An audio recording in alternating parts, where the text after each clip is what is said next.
Hi everyone, welcome to Super Academy. I hope you all are doing very well. नीति निदेशक तत्व हमने शुरू की थी जिसमें मैंने आपको दो पार्ट्स में समाजवादी और गांधीवादी अच्छे से समझा दिया है, डिस्क्राइब अच्छे से किया है। ठीक, अब इस वाले लेक्चर में आपको उदारवादी राज्य के नीति निर्देशक तत्व कंप्लीट करेंगे। ठीक है, अलग अलग मैंने इसलिए पढ़ाया है ताकि आपको कन्फ्यूज़न ना हो, और फिर मैं सोच रही हूँ एक अलग से लेक्चर में आपको कंप्लीट सीरीज़ में 36 से लेकर 51 तक एक अलग लेक्चर में कंप्लीट करा दूँ। और इसमें मैंने 3 पार्ट्स में इसलिए डिवाइड किया है ताकि कन्फ्यूज़न ना हो, क्योंकि एग्जाम में अलग अलग ही पूछा जाता है। ठीक, राज्य के नीति निर्देशक तत्व समाजवादी गांधीवादी हमारे कंप्लीट हो गए हैं। अब उदारवादी शुरू करेंगे।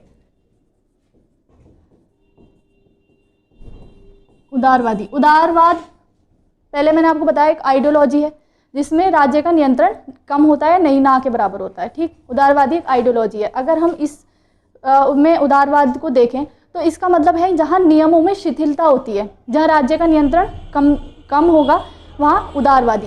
ठीक, जहाँ जिन राज्य के नीति निर्देशक तत्वों में राज्य का नियंत्रण कम होगा वहाँ उदारवादी। यहाँ जहाँ हमें उदारवादी तत्व देखने को मिलेंगे तो वो होंगे उदारवादी राज्य के नीति निर्देशक तत्व। ठीक, उदारवादी या उदार बुद्धिजीवी भी देखने को मिलता है। ठीक, उदारवादी जहाँ नियमों में थोड़ी शिथिलता होगी, राज्य का नियंत्रण कम होगा। ठीक, अब उदारवादी राज्य के नीति निर्देशक तत्वों में आर्टिकल पहला आता है 44 जिसमें है यूनिफॉर्म सिविल कोड। आपने कोड ऑफ कंडक्ट तो पढ़ा होगा, कोड ऑफ कंडक्ट आचार संहिता, जिसमें कोई भी ऑर्गेनाइजेशन अपने एम्प्लॉयज़ के लिए एक कोड ऑफ कंडक्ट यानी आचार संहिता बना देता है कि आपको ये इस तरह से आचरण करना है, ये करना है, ये नहीं करना। इसी तरह से यूनिफॉर्म सिविल कोड या हिंदी में बोलेंगे इसको समान नागरिक संहिता, नागरिकों के लिए समान नियम, सभी नागरिकों के लिए समान नियम। अब इसको ध्यान से समझो, इसमें किस किस चीज़ के लिए समान नियम बनाए जाएंगे। पहले शादी यानी मैरिज, तलाक यानी डाइवोर्स, और विरासत उत्तराधिकार, विरासत उत्तराधिकार। अब इनको ध्यान से समझो, जैसे कि मैंने अभी आपको बताया कोड ऑफ कंडक्ट आचार संहिता, किसी भी ऑर्गेनाइजेशन में जो एम्प्लॉयड होते हैं उनके लिए आचार संहिता जारी की जाती है कि आपको ये करना है, इस ऑर्गेनाइजेशन में रहकर आप ये कर सकते हैं, ये नहीं कर सकते। इसी तरह समान नागरिक संहिता भी नागरिकों के लिए समान नियमों का निर्माण करती है, समान नियमों का निर्माण करती है। जो वर्ड्स हैं उन पर ध्यान दिया करो, समान नियमों का निर्माण करती है। शादी के लिए समान नियम, तलाक के लिए समान नियम, विरासत के लिए समान नियम। अब देखो बहुत सारा कन्फ्यूज़न यहाँ होता है कि हमारे यहाँ धार्मिक तौर पर विविधता है, सांस्कृतिक तौर पर विविधता है, सोसाइटीज़ बहुत अलग अलग हैं, तो क्या इनमें जब समानता आ जाएगी तो क्या इनमें भी समानता आ जाएगी? देखो इनके नियमों में समानता, जैसे शादी की अगर हम बात करें तो एक व्यक्ति एक बार एक शादी कर सकता है, एक से ज़्यादा शादी नहीं करेगा। तलाक के नियमों की बात करें तो डाइवोर्स जो होगा, अगर कोई कपल सेपरेशन चाहता है तो उसके लिए कोर्ट ने जो प्रोसेस फॉलो किया है उसको फॉलो करना है। ठीक, विरासत की अगर हम बात करें तो बहुत सारे कल्चर्स में, बहुत सारे धर्म में बेटियों को विरासत में हिस्सा दिया जाता है, बहुत सारे में नहीं दिया जाता।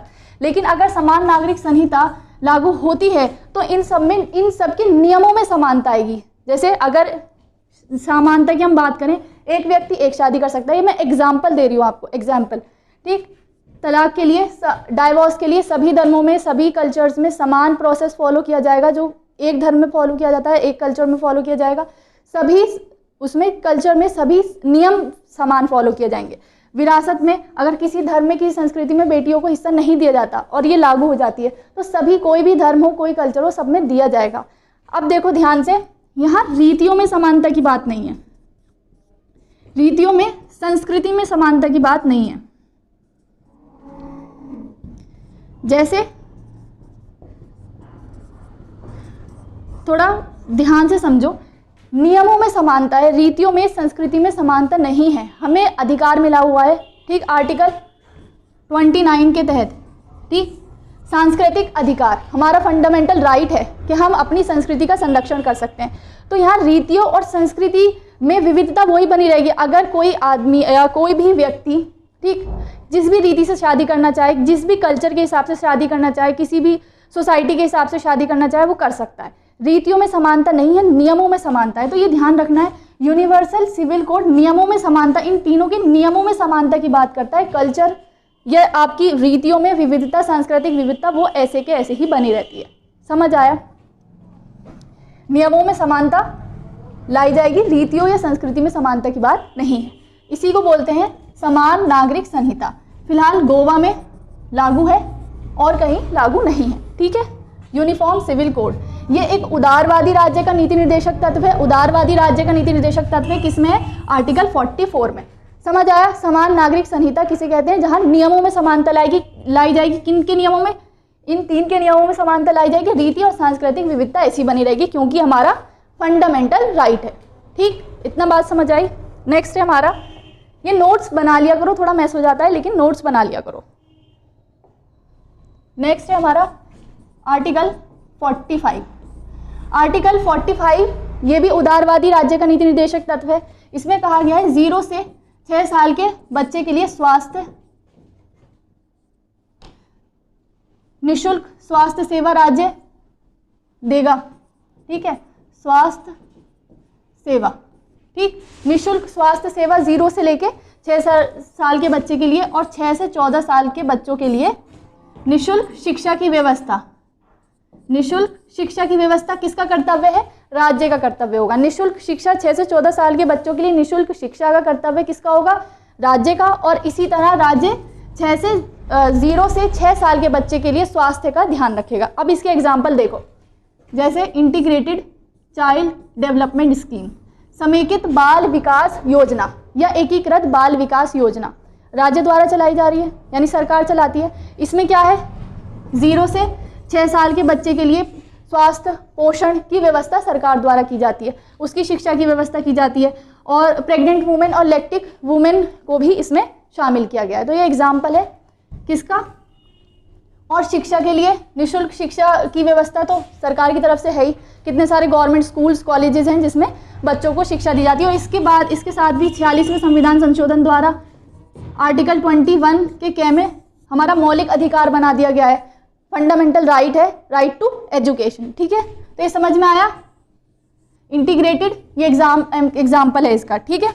और इसके साथ साथ एक एग्जाम्पल और दूं, वैक्सीनेशन, टीकाकरण की व्यवस्था की जाती है। जब छोटे बच्चे होते हैं तो उनको सरकारी अस्पतालों में टीका लगाया जाता है, उनका कार्ड होता है पूरा, 1 से 1.5 साल तक के बच्चों का टीकाकरण होता है, तो वो भी इसी के अंतर्गत आएगा। इसी का एग्जाम्पल है, वैक्सीनेशन हो या फिर ये वाला, बहुत सारी ऐसी स्कीम्स हैं जो चलाई जाती हैं। ये एग्जाम्पल के लिए मैंने आपको बताया ताकि याद रहे। फिर आर्टिकल 48 आता है, आर्टिकल 48। 46 गांधीवादी था जिसमें SC और ST और अन्य कमज़ोर वर्गों की हितों की रक्षा। 47 गांधीवादी और समाजवादी दोनों था, जिसमें अगर पोषण स्तर और जीवन स्तर को ऊंचा करना है तो वो समाजवादी, और नशीले पदार्थों का सेवन पे प्रतिबंध लगाना है तो गांधीवादी, ठीक। फिर इसके बाद आता है 48, कृषि और पशुपालन। कृषि और पशुपालन में आधुनिक और वैज्ञानिक, आधुनिक और वैज्ञानिक यानी मॉडर्न और साइंटिफिक, वैज्ञानिक, मॉडर्न और साइंटिफिक प्रणालियों यानी मेथड्स का यूज। ये क्या है? राज्य का नीति निर्देशक तत्व। कृषि और पशुपालन में राज्य आधुनिक और वैज्ञानिक प्रणालियों का यूज करेगा, ठीक। अगर ध्यान रखना, मैंने आपको 48 गांधीवादी में भी पढ़ाया था जिसमें दुधारू पशुओं की हत्या पर या बलि पर रोक, ठीक। तो ध्यान रखना है, जब कृषि और पशुपालन में आधुनिक वैज्ञानिक प्रणालियों का प्रयोग होगा तो ये उदारवादी राज्य का नीति निर्देशक तत्व होगा। और जब यहाँ पर दुधारू पशुओं की बलि पर रोक लिखा हुआ हो तो वो गांधीवादी हो जाएगा, ठीक। दोनों में, दोनों आर्टिकल 48 गांधीवादी भी है और उदारवादी भी है। क्यों है मैंने आपको भी समझा दिया। अब इसके एग्जाम्पल देखो, नेक्स्ट पेज पे लिख रही हूं मैं। आर्टिकल 48, जिसमें कृषि और पशुपालन के लिए कैसी आधुनिक और वैज्ञानिक पद्धतियों का, प्रणालियों का प्रयोग किसका कर्तव्य है? राज्य का। अब देखो इसे क्यों शामिल किया गया। कृषि, आपको पता है कि भारतीय अर्थव्यवस्था कृषि प्रधान अर्थव्यवस्था है। भारतीय अर्थव्यवस्था कृषि प्रधान अर्थव्यवस्था है। और अगर हम एक रिपोर्ट के हिसाब से देखें तो अराउंड 45% लोगों को रोजगार देती है कृषि, यानी एग्रीकल्चर में 45% लोग रोजगार पाते हैं और इसका जीडीपी में योगदान 16% के अबव है, 16% के आसपास है। ठीक है, तो इम्पोर्टेंट रोल है कृषि का। भारतीय अर्थव्यवस्था कृषि प्रधान है, इसीलिए इसको उसमें शामिल किया गया ताकि इसमें आधुनिक और वैज्ञानिक पद्धतियों का प्रयोग करके इसको एनहेंस किया जाए, इसको अच्छा किया जाए। अब इसके एग्जाम्पल अगर मैं आपको दूं कि इसमें आधुनिक और वैज्ञानिक प्रयोग किया गया, अभी हाल ही के एग्जाम्पल हैं। ड्रोन, एग्जाम्पल के साथ समझोगे तो अच्छे से कनेक्ट कर पाओगे, समझ आएगा। ठीक है, जैसे ड्रोन किसान योजना,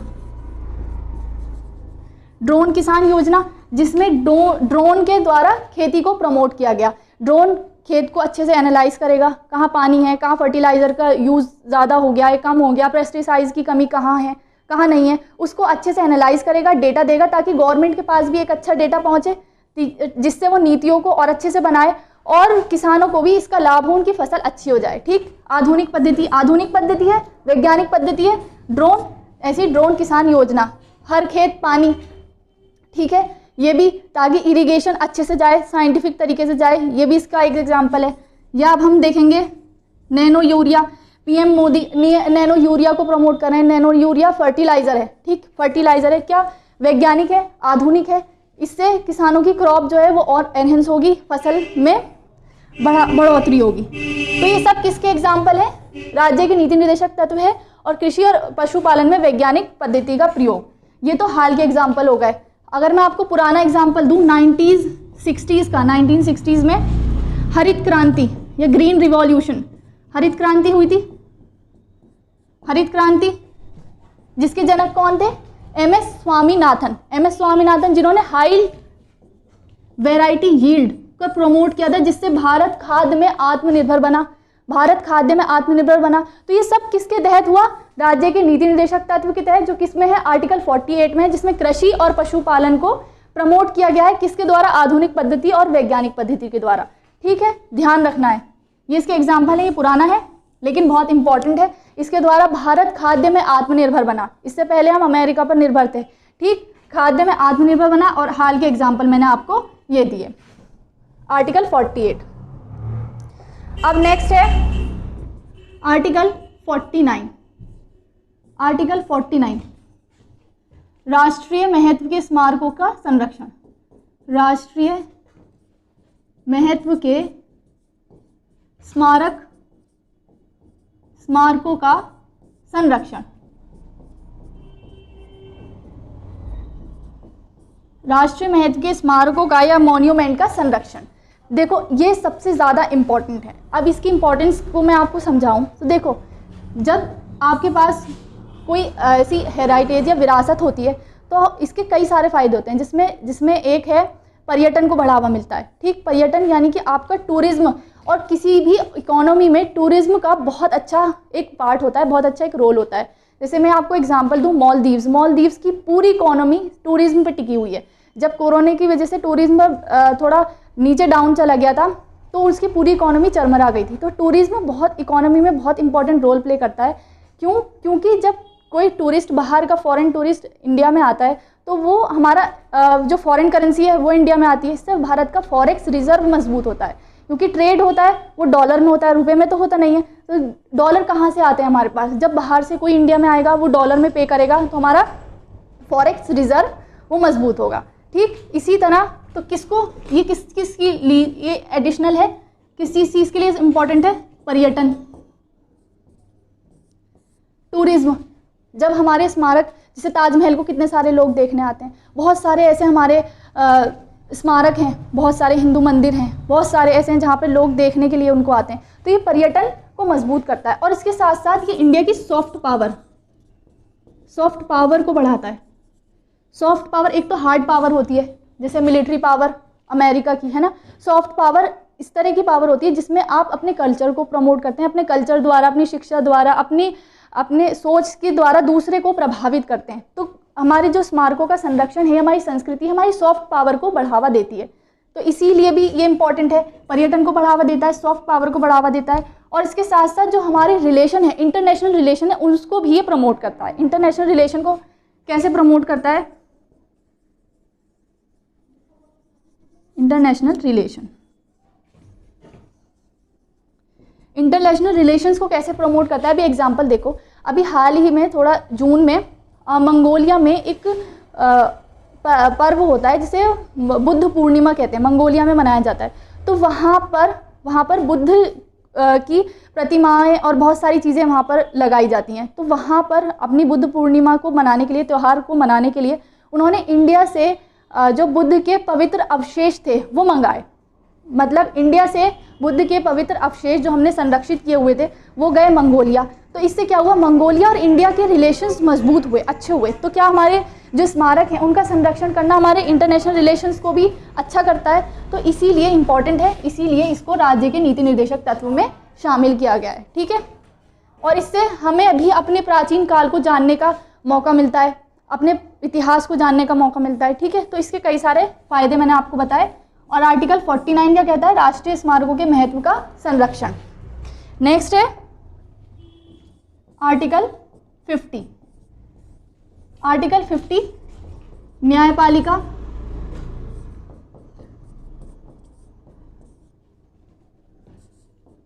को कार्यपालिका से न्यायपालिका की कार्यपालिका से पृथकता। न्यायपालिका की कार्यपालिका से पृथकता। ठीक है, पृथकता, न्यायपालिका की कार्यपालिका से पृथकता। इसको ऐसे याद कर सकते हो 50-50, न्यायपालिका अलग, कार्यपालिका अलग। अब ये देखो उदारवादी में इसे क्यों रखा गया? अमेरिका में शक्तियों का पृथक्करण है, सेपरेशन ऑफ पावर है, और बहुत हार्ड सेपरेशन ऑफ पावर है कि वहाँ बिल्कुल अलग हैं। ना तो न्यायपालिका कार्यपालिका में हस्तक्षेप करेगी, कार्यपालिका विधायिका में हस्तक्षेप नहीं करेगी, बिल्कुल अलग अलग है। ठीक, वहाँ पे उदारवाद है।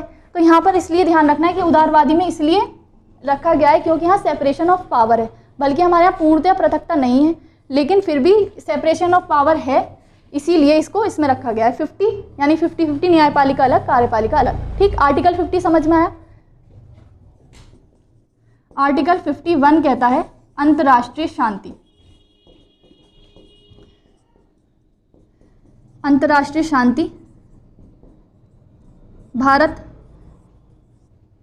हमेशा इसी पर चला है, पंचशील। ठीक, भारत का ये मेन मोटो है अंतर्राष्ट्रीय शांति को बनाए रखना और मध्यस्थता को बढ़ावा देना। ठीक, इतना समझ में आया? ये उदारवादी राज्य के नीति निर्देशक तत्व हैं, कौन कौन से हैं एक बार रिवाइज कर लो, फिर मैं आपको नोट्स से पढ़ा दूंगी। देखो नोट्स बना लिया करो, क्योंकि हैंड रिटन नोट्स ज़्यादा अच्छे समझ में आते हैं। मैं आपको एक्सप्लेन करती हूँ, उसको लिख लिया करो। ठीक है, उदारवादी पहला है आर्टिकल 44 जिसमें यूनिफॉर्म सिविल कोड बताया गया। यूनिफॉर्म सिविल कोड मैंने आपको अच्छे से समझा दिया क्या है। नियमों में समानता की बात करता है, रीति या रिवाजों में या सांस्कृतिक में समानता की बात नहीं करता। नेक्स्ट है हमारा आर्टिकल 45 जिसमें 0 से 6 साल के बच्चों के लिए स्वास्थ्य का संरक्षण कौन करेगा, स्वास्थ्य की व्यवस्था कौन करेगा, निःशुल्क, ये भी ध्यान रखना है, निःशुल्क स्वास्थ्य की व्यवस्था कौन करेगा, राज्य करेगा, और उनके शिक्षा की व्यवस्था कौन करेगा, राज्य करेगा। आर्टिकल 48 जिसमें कृषि और पशुपालन के लिए आधुनिक और वैज्ञानिक प्रणालियों का प्रयोग, एग्जाम्पल देके मैंने आपको अच्छे से समझाया है, आपको अच्छे से याद रहेगा। आर्टिकल 49 राष्ट्रीय महत्व के स्मारकों का संरक्षण। फिर 50 और 51, 50 में न्यायपालिका कार्यपालिका से पृथकता और 51 में अंतर्राष्ट्रीय शांति। अब एक बार PDF से आप देख लो।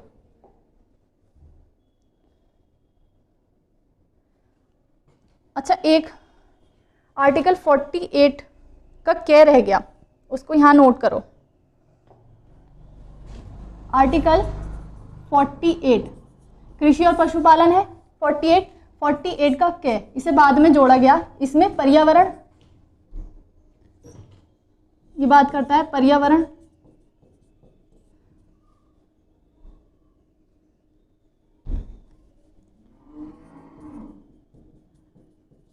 पर्यावरण, वन और वन्य जीव, वन्य जीवों का संरक्षण, वन्य जीवों का संरक्षण। पर्यावरण का संरक्षण तो फिलहाल आज के वर्तमान समय में सबसे बड़ा राज्य के सामने, सभी देशों के सामने सबसे बड़ी चुनौती है। इसका अगर मैं आपको एग्जाम्पल दूं, अभी पंचामृत घोषित किया हमने, पंचामृत, ठीक है। फिर एनडीसी, नेशनली डिटरमाइंड कंट्रीब्यूशन घोषित किया, ठीक हमने।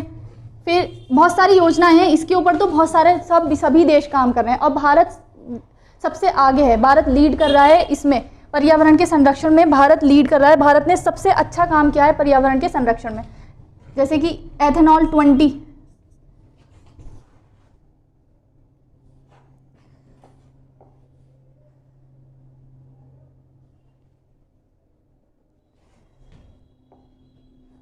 एथेनॉल 20,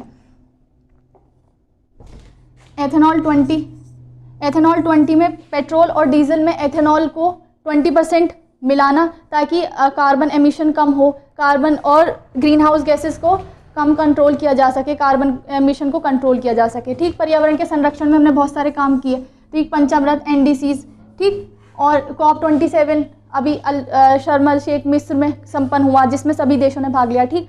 इस तरह से। और फिर वन के संरक्षण में भी हमने बहुत सारी स्कीम्स हैं। वन्य जीव संरक्षण में टाइगर, प्रोजेक्ट टाइगर है ना योजना, अभी नामीबिया से कई सारे चीता को मंगाया गया। तो इस सारे राज्य इस पर काम कर रहा है। तो ये किसके अंतर्गत है?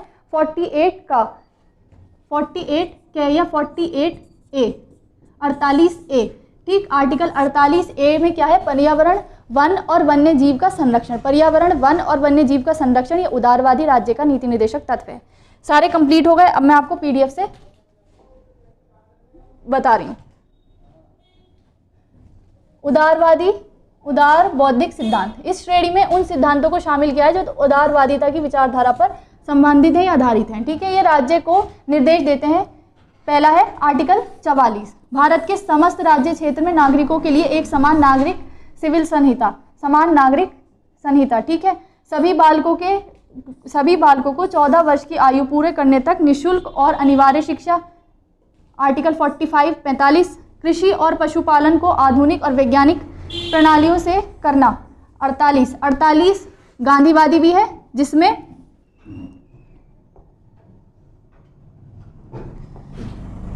मैंने आपको बताया था 48 गांधीवादी भी है, जिसमें दुधारू पशुओं की बलि पर रोक। पर्यावरण का संरक्षण 48A, इसमें A टाइपिंग मिस्टेक में रह गया, 48A है ये। 48A पर्यावरण का संरक्षण, राष्ट्रीय महत्व वाले घोषित किए गए कलात्मक, ऐतिहासिक अभिरुचि वाले स्मारक या स्थान वस्तु का संरक्षण करना। आर्टिकल 49 राज्य की लोक सेवाओं में न्यायपालिका को कार्यपालिका से पृथक करना। आर्टिकल 50 अंतर्राष्ट्रीय शांति सुरक्षा की अभिवृद्धि करना, राष्ट्रों के बीच न्यायपूर्ण और सम्मानपूर्ण संबंधों को बनाए रखना, अंतर्राष्ट्रीय विधि और संधि बाध्यताओं के प्रति आदर बढ़ाना और अंतर्राष्ट्रीय विवादों को मध्यस्थता द्वारा निपटाना। ये किस में है? आर्टिकल 51। 36 से 51 हमारे कंप्लीट हो गए। ये वाले 36 से 51 अब हमारे कंप्लीट हो गए। अब मैं अपने नेक्स्ट लेक्चर में आपको 36 से 51 तक सीरीज़ में पढ़ा दूंगी। अब तो मैंने आपको अलग अलग पढ़ाएं, क्योंकि अलग अलग पूछे जाते हैं। फिर सीरीज़ में पढ़ाऊंगी, किसी भी तरह से पूछेगा आपका कंप्लीट हो जाएगा, ठीक। नोट्स ज़रूर बनाने हैं। Thank you so much.